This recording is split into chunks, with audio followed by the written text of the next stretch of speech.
you have the confidence that you can accept the blow. As a point of interest, none of my men wear protection in groin. None. After all, you wouldn't want your attacker to get injured. That hurt my foot.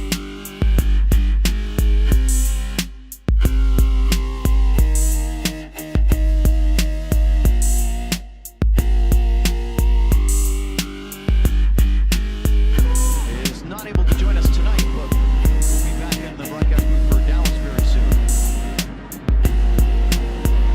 Curling ball, Velasco, first time ever, a dummy, and Ferreira buries it. There it is, his first of the season. Jesus Ferreira off the underside of the crossbar and in. Dallas struck first. It's 1-0. And we're live. We are live. Welcome, everyone, to another edition of Big D After Dark, brought to you, of course, by BigDSoccer.com.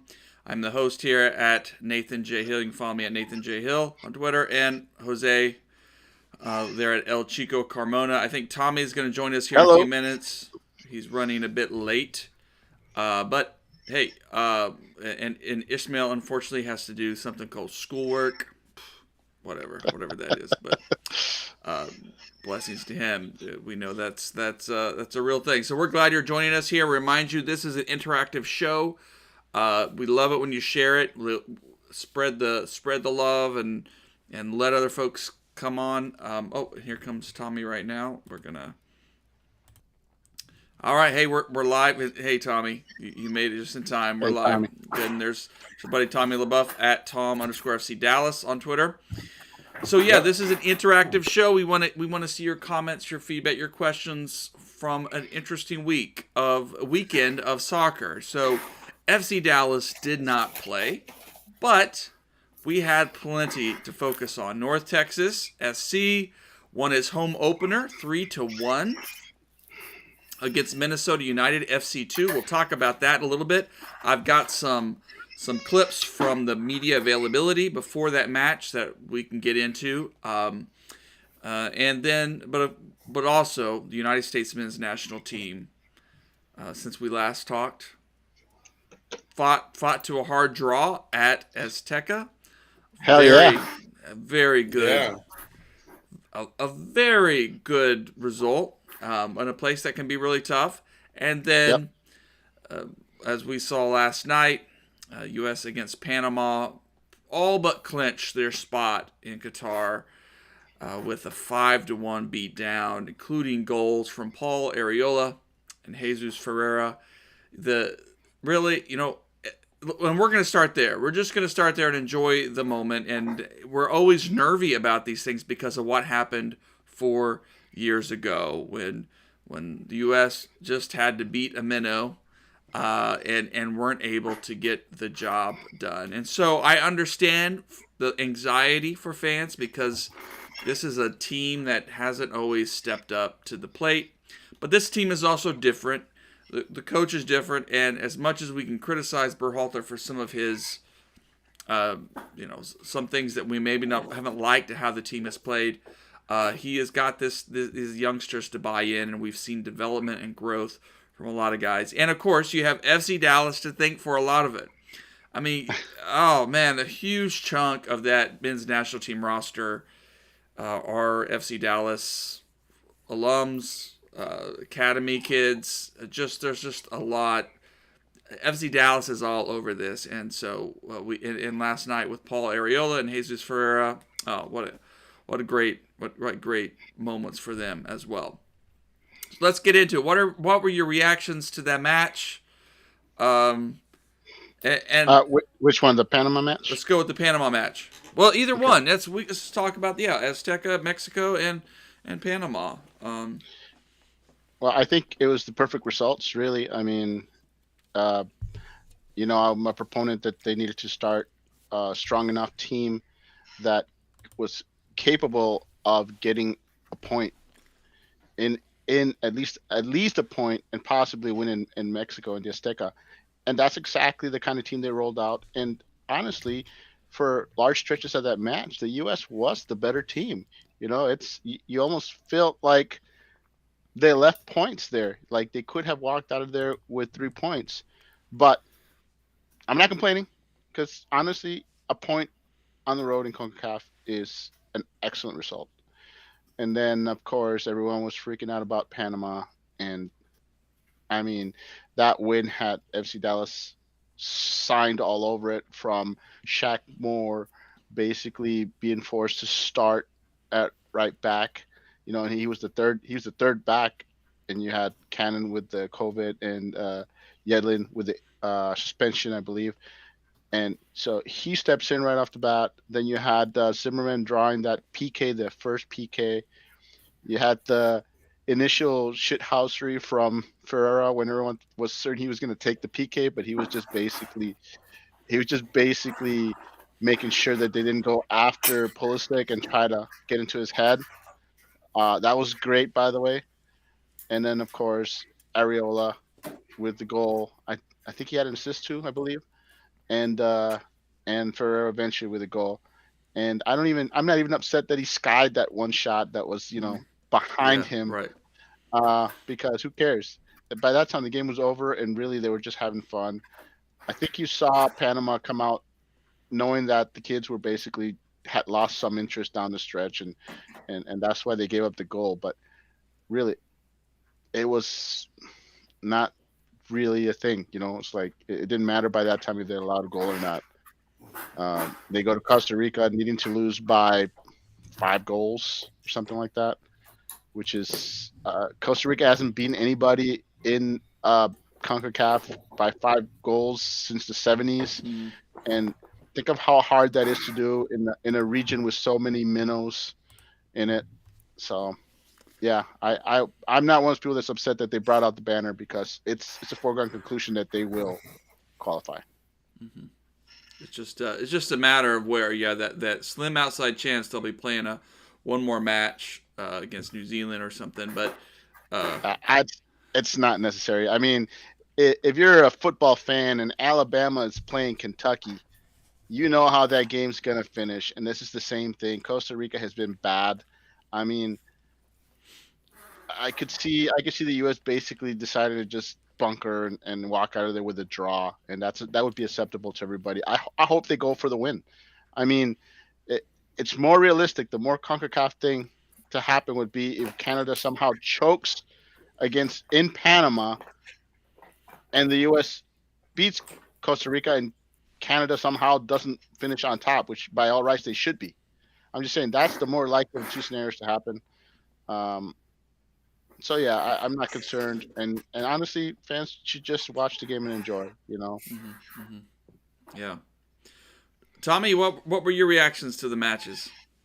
Well, the one in Mexico, as Jose said, they were the better team, and if it's not for Pulisic kicking it right to the keeper, point blank range, it's 1-0. Oh, and I still haven't figured out what he was doing. That should have been 2-0. That should have been a victory. So, yeah, I mean, Greg's pulling the right strings, and he had the right lineup. Everybody was all worried about going with the second stream, and that game, if I'm recalling, Kellen Acosta was just magnificent, right? And so was Reyna. I mean, there's so many reasons to be positive about the U.S. team. I never really paid much attention to Reyna, and now I've seen him play these games, and wow, he is so good. And he's still coming back from injury. He's not 100%, so that's why he came off the bench, right? No, Mexico. Actually, there was a bug, like 20 the last members game. of that game. There was a bug that was going around. But in Mexico, I think he's still recovering from an injury. He had an. You're right. You're right. Yeah. So and then Panamanian game, I mean, like they got the PK. I thought the second PK was a little iffy, but I think that's something that the USA is going to have to learn, that one day it's going to come back to haunt them. That hands to the face, whatever. It's so picky now with the VAR. I don't know. It seems like they lose their discretion that what's a penalty, and what's not. I thought the first one definitely was. The second one, it didn't look like a penalty to me, but credit to the plan, the FC Dallas plan. I think it was a penalty. Okay. I just say I Uh, think it was a penalty, but we're so used to not getting those penalty calls Mm. in maybe so. CONCACAF. Yeah. And I think that's Yeah. by CONCACAF standards, it's not a penalty. But the success against Panama goes all the way back to Lucci from coaching up Jesus Ferreira. It goes back to Nico Estevez being the coach and bringing in Arriola and Ferreira and having them play together. They were on the same page. Why is that? Because they play for Dallas, right? They run Um, the same system. yeah, and then you look at Greg Burkhalter. It's just the way he uses the bench. I mean, he's not just playing the same lineup. In past years, I want to say that it's always the same lineup, and maybe a couple changes here and there, but not that's not the case anymore. And it's you know it's going to be a different lineup Wednesday, and I think we're going to see Pepe. So. Yeah, I just want to point out that the MLS players that a lot of Euro people are all complaining about. This is where you should be playing them. You should be playing them in CONCACAF fixtures because they are familiar with a lot of the opponents. There's a lot of familiarity. They are more likely to play against some of their opponents than the players that are in Europe. So from a coach's standpoint, he's got to take that into consideration and say, hey, Kellen Acosta has played against a lot of these guys. Walker Zimmerman has played against a lot of these guys. Okay, yes, they're in MLS, but they have experience against a lot of the players in CONCACAF. And I think that's Yeah, very valuable for a coach. Mm-hmm. yeah. Well, I mean, it wasn't. Go ahead. well, I think something we're sort of circling around, and United States fans are real picky, we're real touchy about our lineups, Anxious. and we have a lot of opinions, and even about a guy like Paul Arriola and stuff, and whether he belongs or not, which I think he does. I think he's shown he's just a great asset to a roster, but um, one thing that's both good and bad is that I think in our pool of players, unlike maybe some other France, Germany, the top teams, or even some Argentina, Brazil, like we don't have the quote unquote superstar. We have a whole cluster of players that are all in the same range. So that's what's been amazing to see is getting good minutes out of whether DeAndre Yedlin, Reggie. We got so many right backs. The coach Berhalter said that outside backs is one of our secret weapons, that we just have such depth there. Other than Pulisic, we've got just lots of options and lots of guys. Maybe Weston is in that category too. I think he is. Yeah, but you don't have a huge drop off after that, and we've seen that time and time again. That you can get some real quality in this setup out of Kellen Acosta. Musa is good. It creates the downside is that it creates problems for the coach of how do you pick the right set of players that you're going to get the most out of.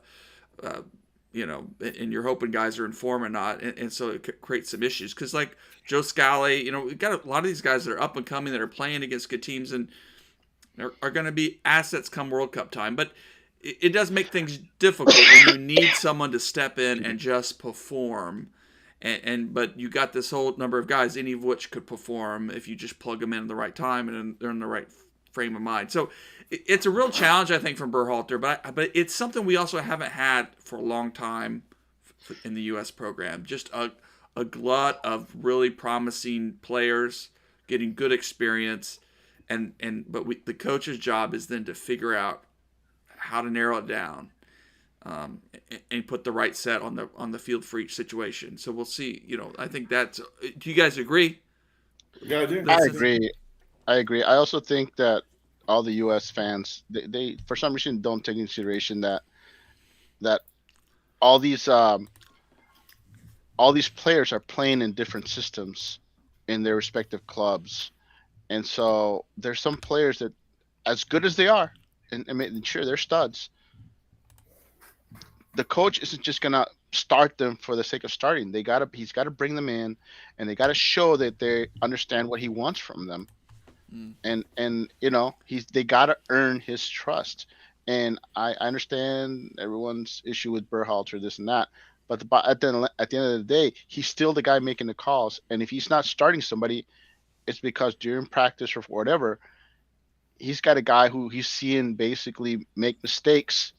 No matter how talented he is, at the end of the day, a coach wants to see his wishes carried out on the field. And some of these players that people are like, well, why does he keep calling him back? Because he's comfortable with him, and every coach has that. I mean, so far, I think Greg's getting the results. And I swear, if this team miraculously went all the way to the World Cup and won it, there would still be people out there saying that, oh, we won the World Cup despite our coach. The players did it. So that's. I mean, that's always going to be there. I was really impressed with De La Torre in the left wing. I thought in the midfield he was just excellent, and I never saw him play before. And we didn't have Weston McKennie, right? So I mean, Greg Bertal was like down one man, and then the right back bringing in more. I mean, my gosh, I mean, the U.S. has really got a grip on their talent and know where they can pull from. We never really saw that in the past. It was always pull from Europe. I don't see Europe anymore. I think people need to see on the bright side and say, hey, if you think there's more talent out there that isn't being called up, you have to think of as the fact that, hey, we're getting these results despite that. So it's a good thing, as we go forward into the World Cup, to know that there is still more talent and better possible lineups, and hopefully we'll start getting them. Yeah, because as I was thinking through the game, finishing the game last night, watching it, just thinking, gosh, the downside, again, it's a good thing to have a good pool of talent and players that are still emerging and still over the next 6 months are going to be making cases that they need to be on that World Cup roster. I think Paxton Pomykal is one of those guys that if he... Oh, I absolutely agree. He would be an asset to that squad and give them another look in that midfield. Mm-hmm. But gosh, that midfield is swamped with talent, and someone who's really talented is not going to be on that roster come December. I think that's the biggest concern for American fans is that that Berhalter is somehow going to punish players for not having partaken in the qualification process. I think that's the biggest concern is like, oh, the team that we have, there's other players that we can call in that we feel will be ready to, help this team significantly when we're in the World Cup. And there's people that are seriously concerned that, hey, this manager may simply choose to reward those who are already here and tell the rest.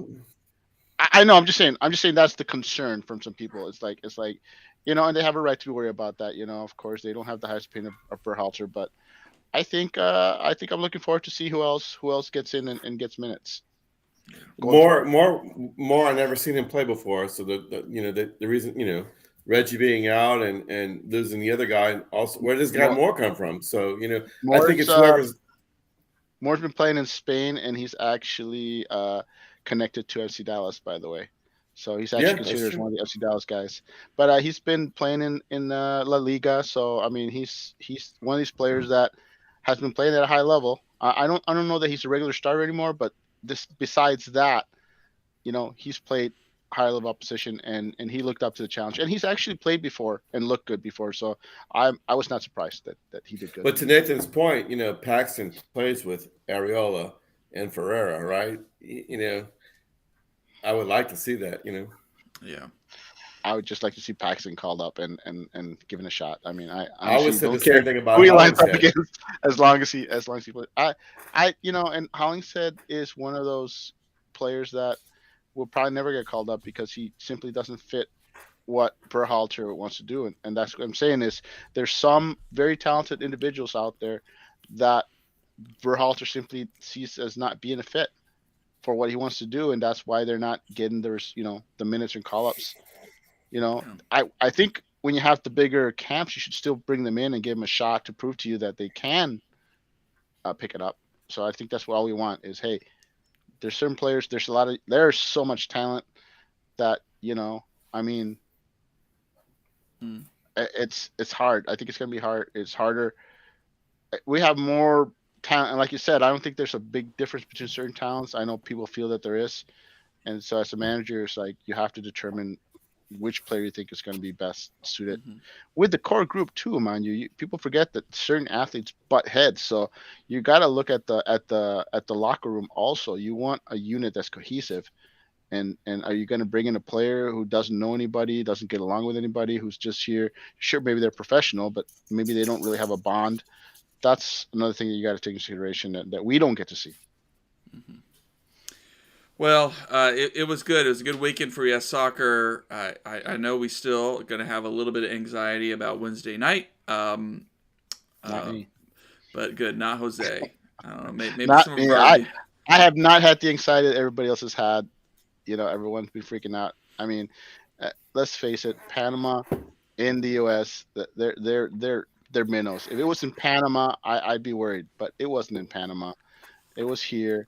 I never doubted that the U.S. would get. Mind you, I'm not saying that I thought they would win 5-1, but I had no doubt that they would get a W against them, and I'm confident that they can go down there and get at least a draw against Costa Rica. In all honesty, Credit to Walker Zimmerman. He's just playing.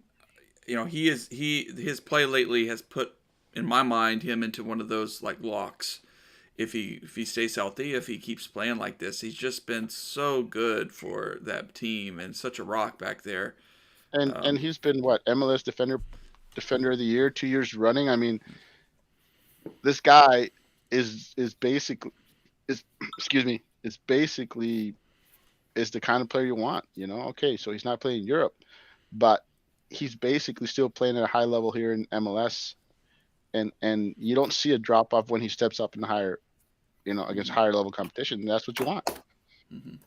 Yeah, his heading and jumping up and presence in the box on set pieces is just valuable.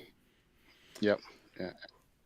Well, good. Well, all right. Well, we got more to look ahead to. Another match tomorrow. No, not tomorrow. Wednesday night. Wednesday. As they travel down to Costa Rica and get the job done down there. So it should be fun. So let's turn our attention back to North Texas with North Texas SC. Opened its inaugural season at home at Choctaw Stadium against Minnesota United FC 2. It was our first chance to really see these youngsters, to see the mix of players, see how they're going to play. And despite some shaky moments here and there where their youth showed, they look great. 3-1 win, opening goal from captain Derek Waldek, who we'll hear from in just a few moments. And then 2 goals from an academy kid, Tariq Scott, right? Tariq Scott, yes. Oh, man. That for some reason, MLS Next Pro had him down as Scott Suteric. I don't know. I thought it was weird, but they finally corrected it. By the way, I saw it today. They fixed it. Good mix of players, some new faces, and things. You just got a sense of the energy of this team, of what Coach Ka is asking of them and expecting of them, and we'll hear from him in just a moment too. So, but an opening win is always good at home to get the season going, and it looks like it's going to be a fun season to watch these kids play, watch them do their thing, watch them grow, right? Yeah. I want to actually make some observations on MLS Next Pro. I watched as many games as I could get in. I actually watched every game. I watched the Friday game and then I watched every game Saturday.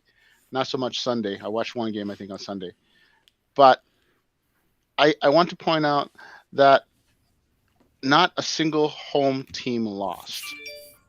It's going to be very hard to get results on the road in MLS Next Pro, because the home teams, if the senior team is playing or playing at home that week, they can simply loan down as many senior players as they want to. You saw that with our next week's opponent, Tacoma. 8 senior players on their roster, on their starting 11, and the 3 non-Seattle players were all men, 22, 24, 26. And they were playing Real Salt Lake, the Monarchs, who are closer to what North Texas does. They're a team that'll play a mixture of teenagers. They had 5 or 6 teenagers and 5 or 6 adults. That's close to what North Texas does.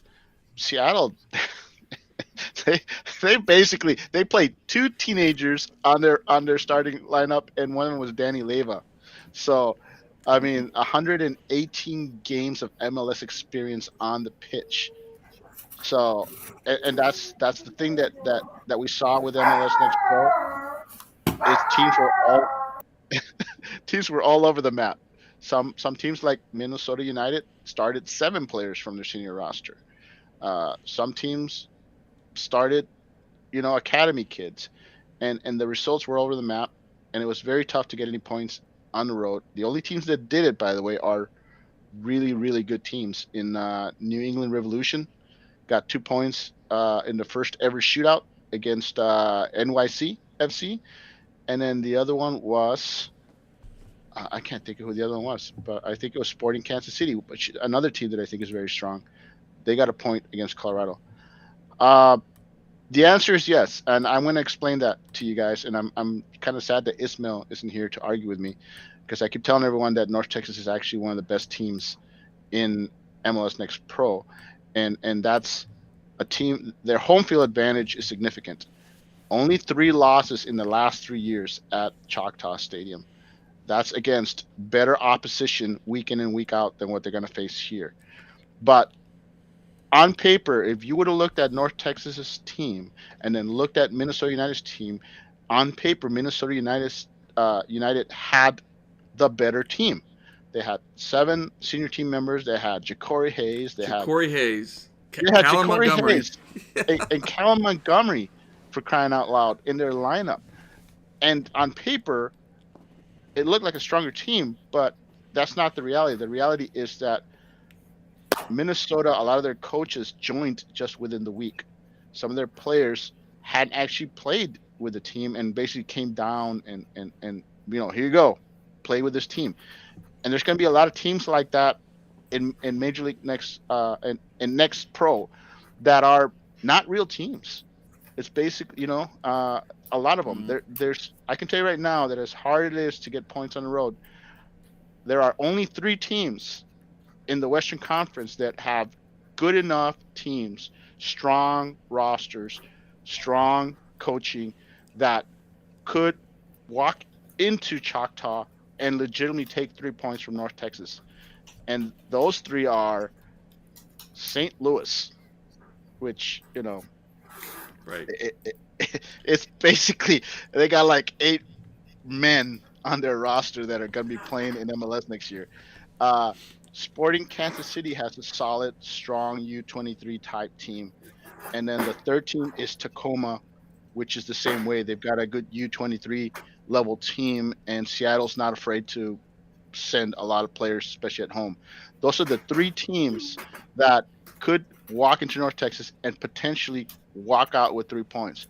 Everybody else will basically be lucky to get a point at North Texas. And mind you, North Texas is one of those teams that I would say is good enough to go into your house and walk out with 3 points. I'm not saying they will, because it is tough to win on the road.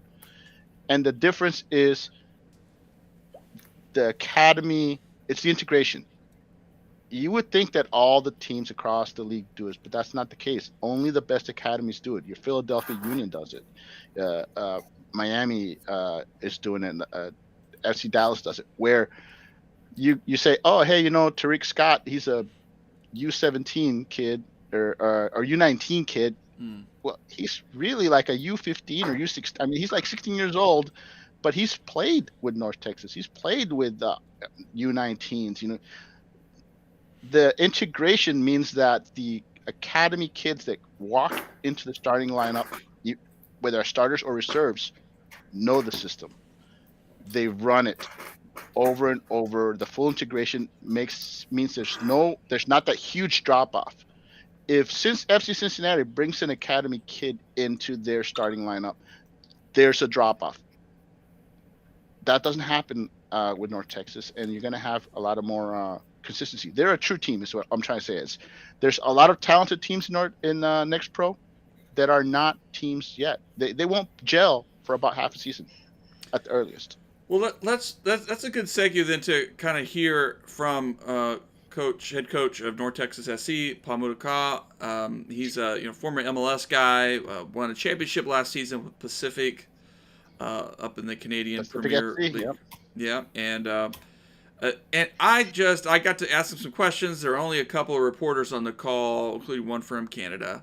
And it was fun to ask him questions and just get a sense of his energy and why FC Dallas chose this guy. And let me tell you, by the end of the call, I was like, man, this guy fits with FC Dallas culture. And he is an exciting hire. And it raises the possibility that, hey, maybe Berhalter steps down after the World Cup this year to do something else, and Nico gets called back up, or all these kinds of scenarios. And we've got another guy waiting here that's getting seasoned and is going to have some possibilities. Of course, he could go somewhere else if he has success. But let's just listen to a little bit. First, I asked him. I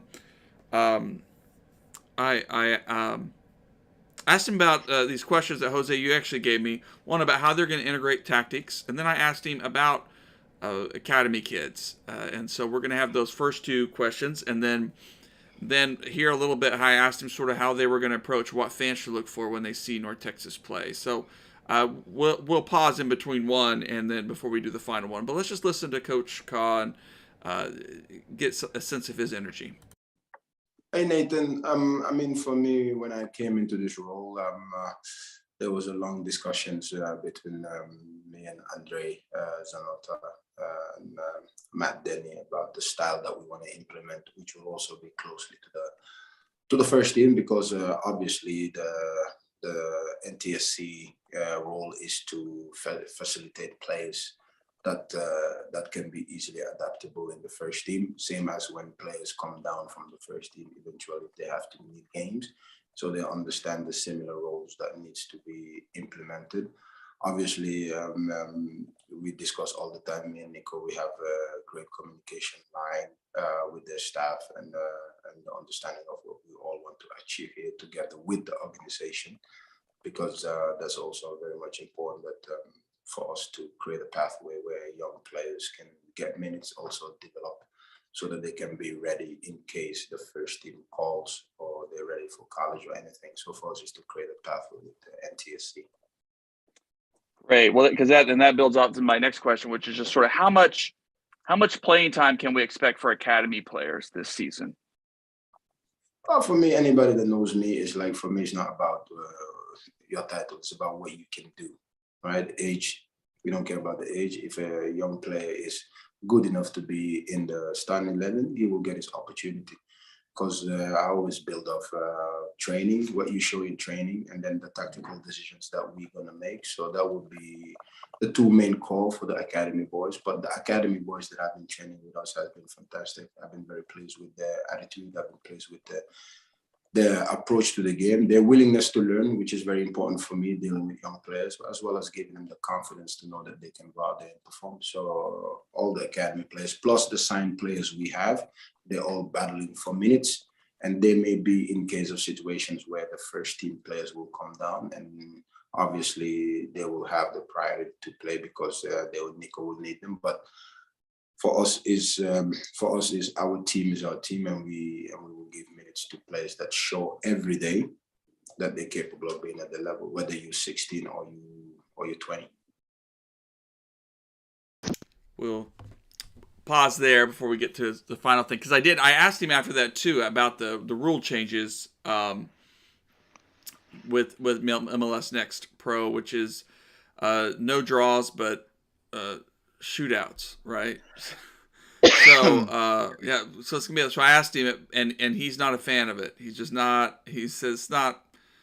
For him, he thinks, it's just like fighting for that draw on the road. There's a lot of pride in that. To you learn a lot as a soccer player, but then to have to go up and you miss a penalty kick, and then the loss is on one single player and not on a collective team. Like he thinks it's not so good for development. He's probably right about that, but we'll see. We'll see. Yeah. Dry. Anyway, I see why they did it though, because if you look up the teams that got the 2 points from the draw, PK's draw, the headlines is, you know, New England wins on the road, because they got those 2 points. So that's the headline there. And Colorado gets its first win. No, it was a draw. It was a draw against Sporting Kansas City. You got a extra point, but that's the headlines, and so it makes it so that teams that are in draws, there's even the team that went to the PKs can claim a victory, and the team that didn't, they can still say, hey, we got a point on the road, and people are used to that. So it's a little weird, well, but that I is can weird. see why So they did it. I guess I glossed over that because I thought there wasn't even be a point. It was like someone's gonna end up with 3 points and someone's gonna end up with 0. But no. So the PK is for an extra point. So the draw means you both get a point, and then whoever wins the PK gets an extra point. So if you look at the standings, you'll see that New England Revolution has 2 points off a draw, and Colorado has 2 points off a draw. And honestly, the teams that got the draws on the road are the teams that I think are playoff teams. New England Revolution is a very strong team. I remember them from last year. They play a very solid, compact defense, and they have a really great goalkeeper, and they basically dare you to beat them. And then they basically are counting. They have a couple of players, really good attacking players, that they're counting on to basically create a little magic and get them the W if necessary. So not a sexy team, but an effective team. And same thing with Sporting Kansas City, which got the draw at Colorado. I mean, I looked; those guys have like 26 players signed to their roster or something like that, and most of them are college aged. It's a solid team with a solid experience. So yeah, it's very amusing. It's very amusing, and honestly, I think North Texas has a good shot at getting a draw at Tacoma, even though Tacoma is a team that is built to beat a team like North Texas. There's going to be real men playing there against the college kids, and the teams that North Texas traditionally has had trouble against are teams that are mature teams, physical teams that can stay compact on defense and basically get like a set piece, because let's face it, as fast and young as North Texas is, when you're in the box, that man muscle and strength and size, it comes forward, and so teams like Tacoma, they can basically,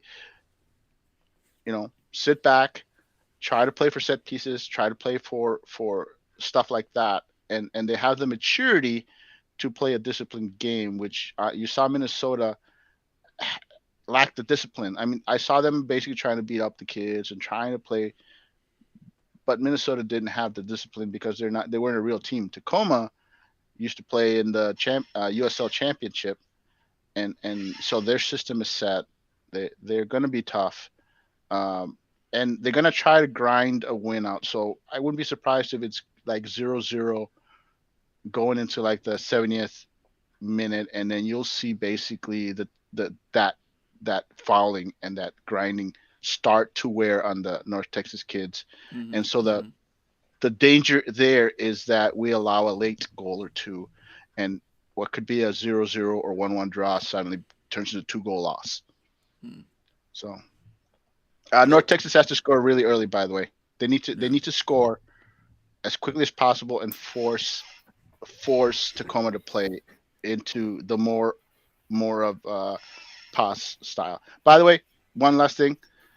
In USL League One, they had a nickname for North Texas, the North Texas attack, and that was death by 1,000 passes. And I'm glad we saw some of that.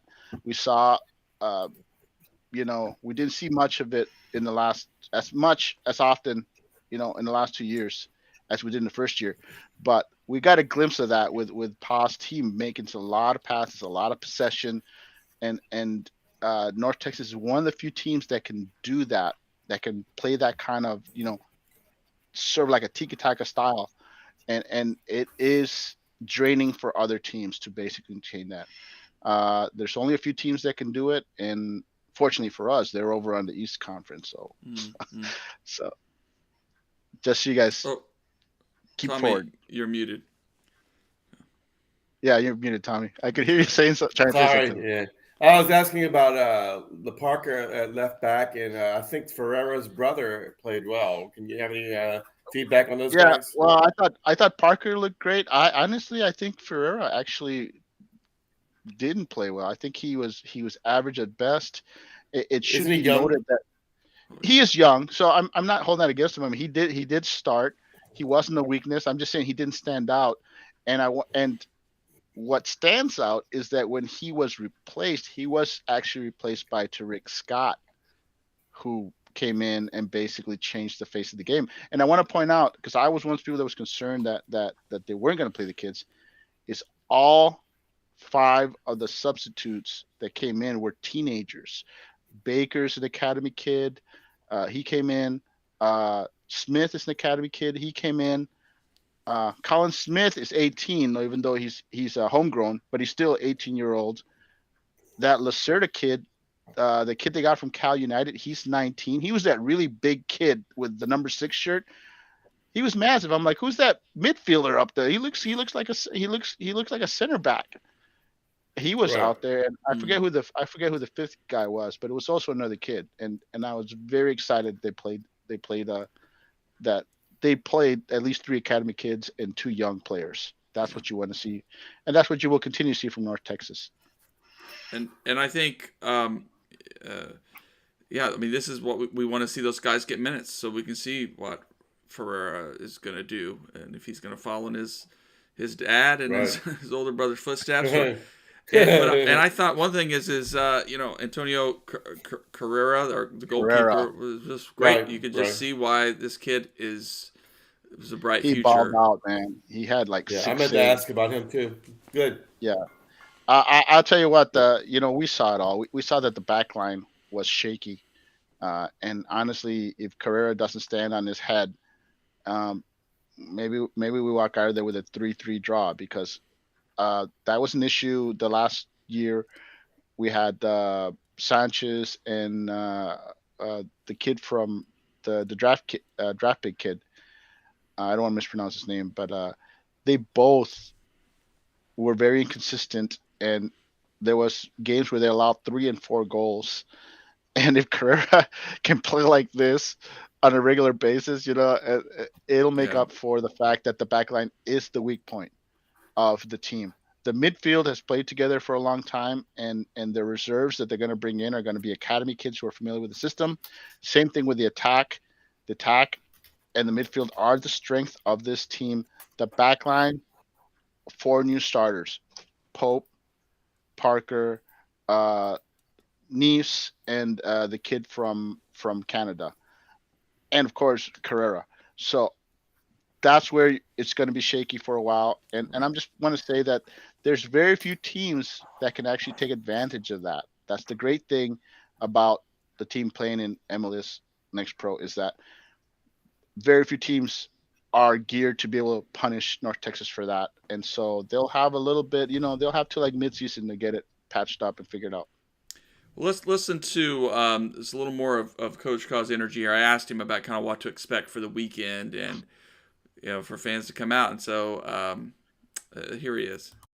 It's going to be great. As we all know, it's a new league, which is fantastic. I think it was there prior, but I think now people are taking it. People are advancing it better, because when I came in 2013, it was the Reserve League, right? It was MLS Reserve League. So now it's back to MLS Next Pro, which is fantastic for the young talents that every club is growing, and in North America, football is growing. So we, North Texas, we're going to play our brand of football. Obviously, we're facing Minnesota too, but we are playing, we're going to focus on us, because I do believe that focusing on us, what we're doing, is the most important thing. We want to play exciting football. We want to be on the front foot, and we're playing every game to win. That's just who we are. That is the nature of my team, and that's the nature of me. So hopefully we can put on a show for you, for the fans, which is important. And therefore we telling every fans, come support, because it's a fantastic opportunity for people down in Arlington to see a young team, come to flotation this year. So the more fans, the better. Yeah, the more fans, the better, right? I'm excited about just his energy. I think he really does fit the FC Dallas kind of way, and certainly appreciated Eric Quill. Was a great leader for a great head coach. But you got to move on sometimes to do other things, and so here he comes, and it seems like the team's not going to skip a beat at all. I like the way he speaks. Very confident. Very confident. Yeah, and his team plays, very confident too, which is a reflection on him. I mean, under Quill, the team passed a lot, but they didn't pass with the aggressiveness that you're seeing from this team. This team was very aggressive, very prodding, very, if they lost the ball, they quickly pounced. And I think the last 2 goals came off of quick turnovers, which I was saying, I think in the week before that, off the counter, and people are like, oh, well, this is not a countering team. Well, I mean the quick counter, once they force a turnover, the team will spring into attack mode. And that's what I was trying to explain. And that's what you saw from Scott. It was turnover, boom, punish. And North Texas, that's what they're built for. I don't think Quill took advantage of that, or maybe his teams basically just let him down because they got the shot opportunities, just couldn't finish them. But you see this team is that kind of team. Any team that wants to play an open game against North Texas will eat multiple goals, because this team is built to punish you on those turnovers. You do not want to turn the ball over in your own third of the field against North Texas. USL teams understood this. They made sure that they did not turn the ball over against North Texas. They forced North Texas to try to break them down. And I don't think this league is prepared to deal with North Texas. I don't think North Texas is the best team in the league. But I'm saying there's true teams in this league, and there are teams that won't be true teams for another year or two that are learning. That's where this team is ahead of those teams. There's only a handful of teams that are true teams. Tacoma is one of them, and that's why I'm concerned about them next week. Well, great. Well, let's just kick over a little bit to hear a little bit from Derek Waldek. Congratulations on his first goal of the season.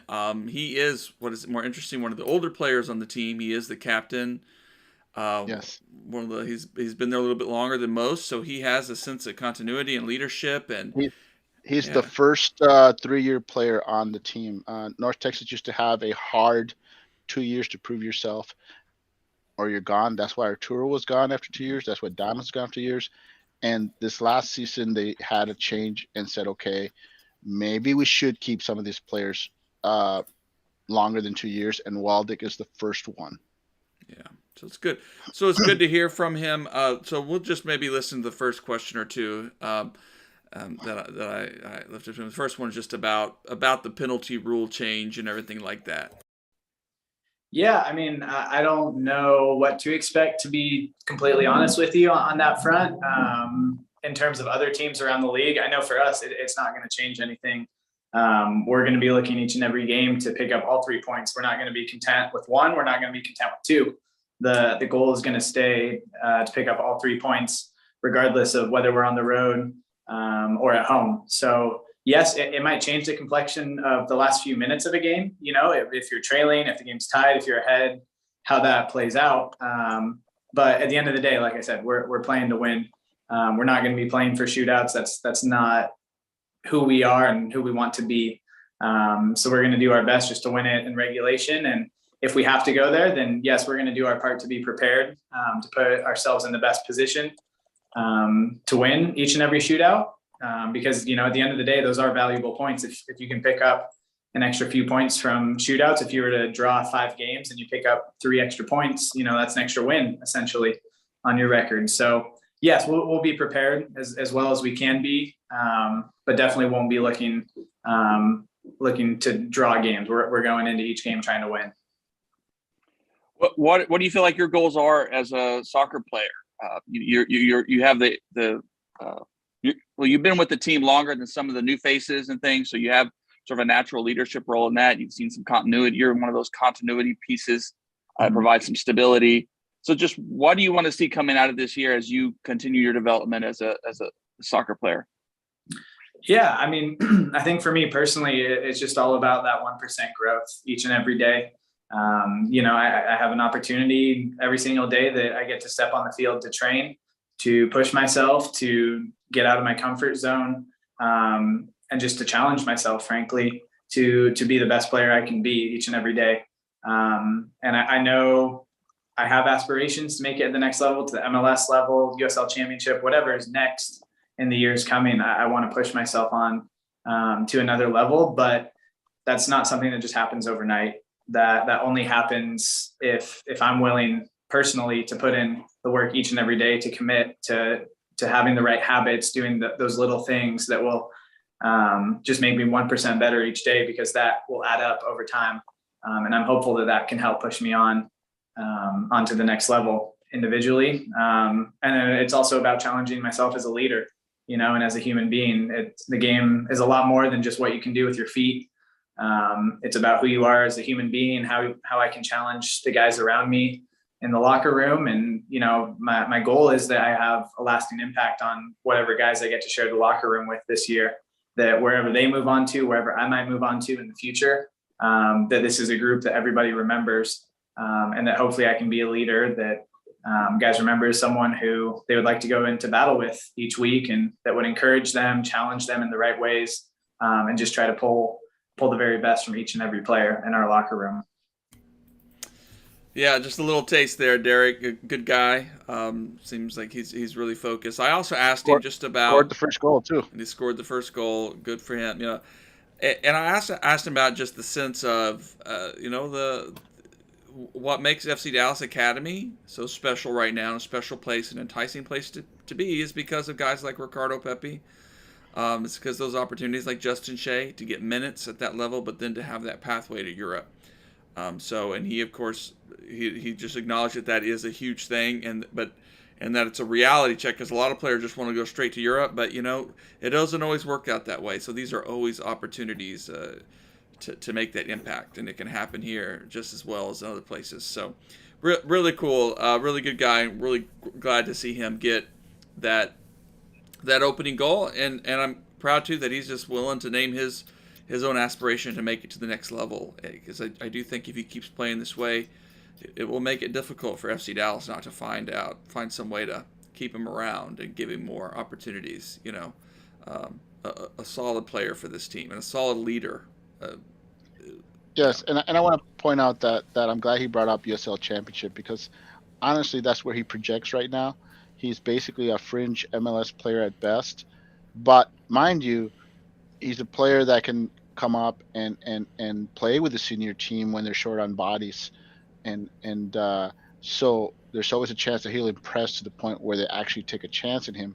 But the truth is he's probably more a USL Championship level player at the moment, and I'm glad he understands that, because that's something we're not talking about, is that North Texas players are starting to populate the USL Championship and USL League One. You've got players signing left and right with USL League One teams. Cesar and Molina, I think, are both over in Forward Madison. You got Gibran Rios showed up in Rochester, but then you've got several players at USL Championship level, and I think that's where he's currently at. But as long as he keeps getting minutes with the senior team, there's always a chance that he'll impress to the point where they say, okay, you know what, we need you. So I'm glad that he understands that he needs to, when that opportunity is granted to him, he's basically at least giving himself a shot. And mind you, he could also trial for the right team and find minutes there. A team like St. Louis or North Carolina, Inter Miami. There's teams out there that are short on bodies that could use a good solid bench piece, and he would at least be that. So I'm not saying he's absolutely USL. I'm just saying right now that's probably his level, is USL Championship. But I'm glad that he's still trying to push himself higher. Mm-hmm. Well, all right. Well, look, let's start to wrap up the show here. But before we do that, let's look ahead this weekend. FC Dallas is back in action. Play an afternoon game in Chicago in the revamped Chicago squad. With some good talent there now. A team that's looking a lot better than they have been in the past couple of years. So it's going to be a tough match and our first chance to really see. Well, I guess not the first chance, but another chance for us to see this team how they're going to do on the road, and especially see Velasco. Again, to see how he's developing with another couple weeks of practice under his belt with this team. What are our predictions? Yeah. I was going to say I predict that Ferreira and Arriola won't be starting. They'll be getting a break, and we'll see O'Brien on the other wing and Har up top. I'm pretty sure that will be the case. But I think we get the win. I would see FC Dallas winning 2-0, 2-1. I think I'll be happy with a draw. So now, if we had Arriola and Ferreira starting, then I would give us a good chance at walking there with 3 points because Chicago doesn't have that home field advantage.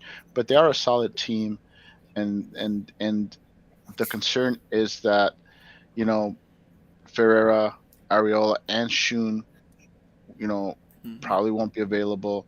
So we'll be a little light. And I think if they can go in there and get a point, that'd be great. But like I said, Chicago is playing much better. I'm glad that it's in a grass field. So I think FC Dallas has a shot. Like Tommy says, I'm glad he's confident with the 3 points. They have a shot, but the concern is that because they're missing several starters, the opportunities may not may be there. We may be ruling the fact that they leave a couple of goals on, and walk out of there with a draw instead of a win. Yeah, I mean, I think a draw would be a good thing, especially if we just continue to see the team get stronger, continue to grow together. A lot of it depends on this Wednesday night thing. Is if Berhalter may decide to rest Arriola, bring him off the bench, and Jesus, and so they might be a little fresher. We'll have to see how. I'm not holding my breath on that, but we'll just have to see how those things go. Ferreira played the whole game, and he was just gassed at the end. Did you see him just fall to the ground? Yeah. And he was having those cramps right before the game ended. He just fell down. He played great. But I can see him getting a rest. He's not gonna. I don't think he'll play Wednesday. And maybe he will be back for Saturday, but I really think he needs a break. I think regardless of the result, I'm just watching to see the team grow, watching to see if they, even if they happen to lose, it's how you lose. Did you look bad losing on the road? I mean, Lucci's teams would go on the road and just play god awful. I don't want to see that. I want to see. Is Sean back? Huh? Is Sean back? Sean back? I don't know. I don't know that he is. He should be though. But I'm just saying, you saw the team was night and day. When they were at home, they were dangerous. When they were on the road, they were just lethargic and they just looked really bad on the road. So that's what I'm looking for is to see if we see a strong play like they had against New England and hopefully build on that. Because that's what we want to see. It'd be nice to have a team that looks just as good on the road as they do at home. Mm-hmm. That's what I'm looking for. Yeah. Well, good. Well, I appreciate all the comments tonight. Everyone checking in on us, and it was a good weekend of soccer for FC Dallas fans and for U.S. fans, and we're looking forward to more in the coming weeks. So, Jose, Tommy, thank you for your time this evening. Of course, check us out. Thanks, Tommy. Check us out on the subscribe on the podcast if you can't catch us live, and you'll get a audio version of this available to you wherever you get podcasts. All right. Good night, everybody. Good night.